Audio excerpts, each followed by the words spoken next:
We're gonna win so much, you may even get tired of winning.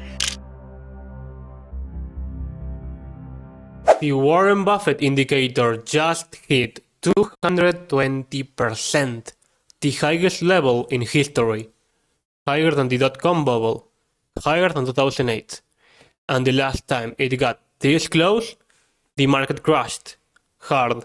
Today we're breaking down why Warren Buffett's favorite indicator is screaming red, what Jerome Powell just warned us about, and how I'd invest $10,000 in 2025 without getting caught in the next crash.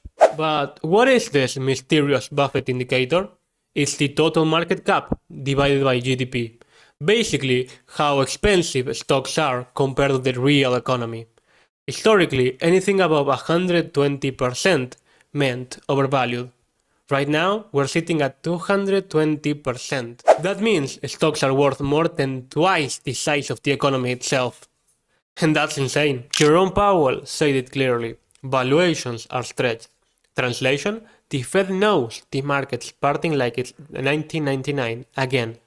And every time this chart got this high, we didn't end well. It's not about timing the top. It's about surviving it. This is what happened before every major crash.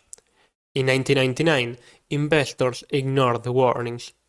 In 2008, they said it's different this time. Today, everyone's still buying AI stocks at record valuations. But there's a smarter way to play this. If I had $10,000 right now, I wouldn't go all in. I'd invest it two ways. 30% in broad ETFs to keep the growth going, and 70% in short-term treasuries or cash to wait for better prices. There's a reason why Warren Buffett is sitting on a low exposure for stocks right now. I'm not saying sell everything, but ignoring this chart could be dangerous. And you're gonna play with fire? Every bubble looks safe until it pops. The question isn't when, it's whether or not you'll be ready. Subscribe, and I'll keep watching the storm so you don't have to.